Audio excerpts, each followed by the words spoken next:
Brakati Yahweh, Brakati Yahushai, Brakati Yahweh, Brakati Yahushai, Brakati Yahweh, Brakati Yahweh, Ba'Hashem Yahushai, Ba'Hashem HaChodash. That belongs to the apostles and the elders of Great Millstone True Well. Salutations to the hopeful elect out there, you Akim to Zadakim that do this thing in the utmost truth and sincerity. I'm the priest Shimon, and this week's we're continuing with the 5 basic foundation scriptures that brothers should know like the back of their hand. Now, scriptures tell you this thing is a two-edged sword, so it could cut yourself. Myself, I was cut because I only came up with 4 scriptures off the... I was able to memorize and go exactly to 4 scriptures before the lesson, but I know many more. Actually, no, I'm sorry. Forgive me with that. No, I do have 5. I do have 5. 2nd Ezra 13:1, but I didn't include it because I was trying to just stick to the basics. That also deals with the chariots. 2nd Ezra 13:1. So, okay, I do have 5. But Old Testament, strictly Old and New Testament wise, the other 2 that I had in my mind, I had to just quote them in my mind, but now I added them. So yeah, we're gonna stick with this. Okay, we did 5 color scriptures. We did 5 scriptures dealing with Israel only, / salvation a little bit. Now we're going straight into 5 chariot scriptures. So without further ado, this is the book of Psalms, chapter 104 and 3. Okay, so this is one of the first ones we must, get in the habit of memorizing. Psalms 104 and 3. It says, who layeth the beams of his chambers in the waters, who maketh the clouds his chariot.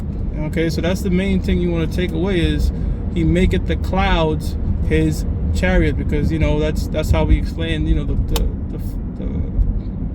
the pillar of cloud by day and the fire by night in the book of Deuteronomy. See, I gotta remember what scripture that is off top, but I don't quite know right now. But that's another one, we used to identify like that, man. These are the chariots, all right? There's nothing in the ancient world, all right, that was capable of aviation, that was man-made, all right? So it had to be what? It had to be the chariots.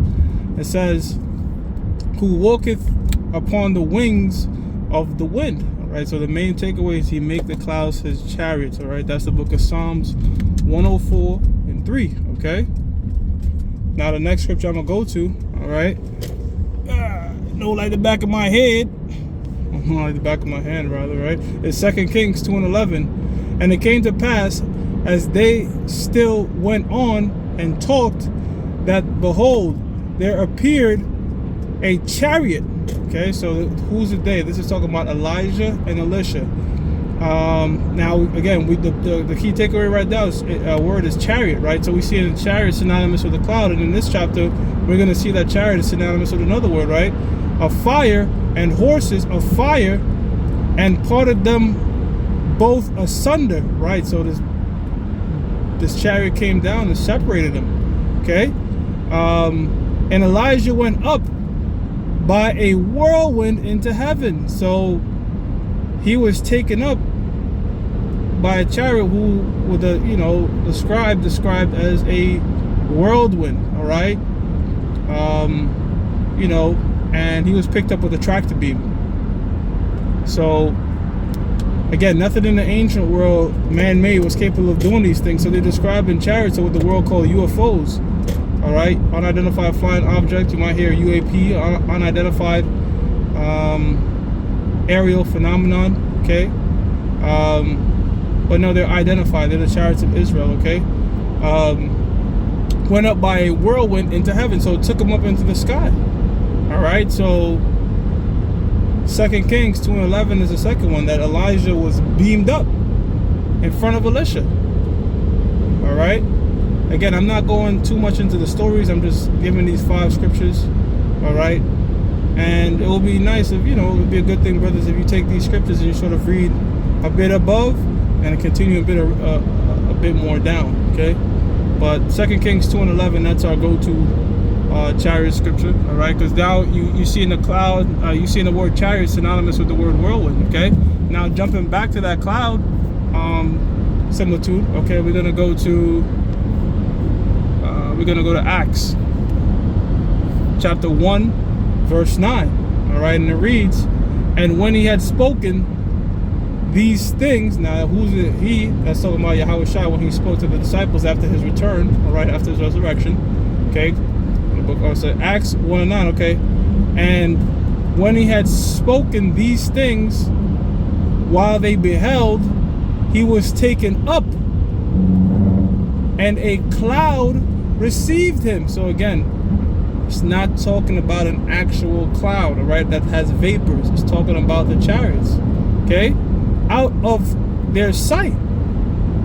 And while they looked steadfastly towards heaven, so they're looking up as Yahushua is going up in a chariot, as he went up, behold, two men stood by them in white apparel. Now these are two angels, okay, which also said, ye men of Galilee, why stand ye gazing up into heaven? The same Yahushua which is taken up from you into heaven shall so come in like manner as ye have seen him go into heaven. So he's saying the same way he went up, the same way he's going to come back. All right, so that leads us into our next go-to chariot scripture, okay. Salakia.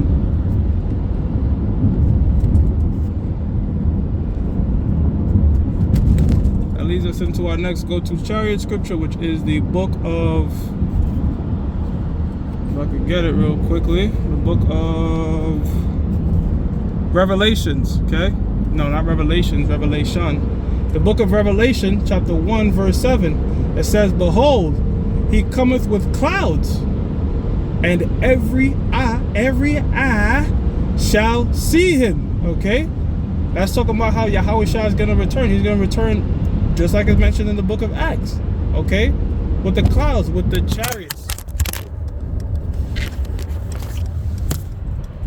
Wow, kept going, nice. Okay, with the chariots. This aligns with the book of 2nd Ezra, the 13th chapter, which I'm not going to use in this lesson, okay, but it's letting you know that, look, the Lord is coming back with them chariots, some same clouds that we read about in the book of Acts chapter 1:7 on down, okay, to 11. But I started at 9, but you know.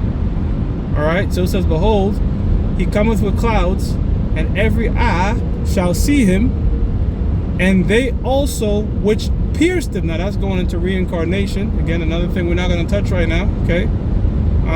Because the same soldiers that pierced him are going to be reincarnated in the day that Yahweh shall return, and they're going to be put in remembrance that they pierced the Lord, okay? Which pierced him, and all kindreds of the earth shall wail because of him, even so to Wab. So they're going to wail.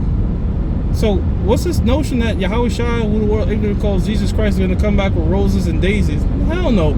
It tells you he's going to bring a sword. It tells you he's going to be fire. All right? Man, there's so many basic topics we could do, man. 5 destruction scriptures. You know what I mean? The list goes on, but, you know, just building up the fundamentals, man. Just building up the fundamentals. All right? But yeah, that's Revelations 1:7 right there. All right? Let's see if we go to the next one now. So we went through 4. We went through Psalms 104:3. We went through 2 Kings 2:11, Acts 1:9, Revelations 1:7, and lastly, we're gonna go to the book of Zechariah, chapter 5, verse 1. Man, and you brothers, I'm pretty sure a majority of brothers know these scriptures like the back of their hands. All right, these are our go-to. All right, for brothers coming in, these are the scriptures that we gotta know. All right. Now this is the book of Zechariah, chapter 5, verse 1. It says, then I turned and lifted up mine eyes and looked, and behold, a flying roll. Okay, so that right there lets you know that the chariots could come in different shapes and sizes. All right, Zechariah described it like a roll, like how you roll up a scroll, and he said unto me, what seest thou? And I answered, I see a flying roll. The length thereof is 20 cubits, and the breadth thereof 10 cubits. I'm not going to go into the exact conversion of those measurements, but we know this. It must have been a large chariot, because if you're able to see something in the sky, it's much smaller than when it's right in front of you. Okay, if something is up, take for example, like an airplane. If you look up an airplane, you might say, yo, that look like, if an airplane's up in the sky, you see it, oh man, it look like 2 feet. Or it looks small. It looks small because you're seeing it from up there. But when it's right in front of your face, it's large, man. You know what I'm saying? So you know, he could have been describing it that way, or he could have been, you know, could have been closer, but, you know, there's nothing of that size, all right, that was made by man, okay, that's flying around in the sky, all right? They didn't have drones back then. They didn't have aviation back then, all right? These prophets in the ancient world, all right, are describing the chariots of the Lord, all right, with things that they know that's around them, all right? The best words they could put, okay? Some of the words we use to describe the chariots today that people use, UFOs and flying saucers and stuff like that, guess what? That term was not back there back then, okay? So the chariots of the Bible, okay, are what people call today UFOs, all right? Those are your 5 basic scriptures, all right? With that, I'm going to give all praises to Yahweh, Bahashim Yahweh Shah, Bahashim Rakak Kodash, that belongs to the apostles and the elders of Great Millstone True Well. Salutations to the hopeful elect out there, you Akim to Zadakim, that do this thing in most truth and sincerity. Shalom.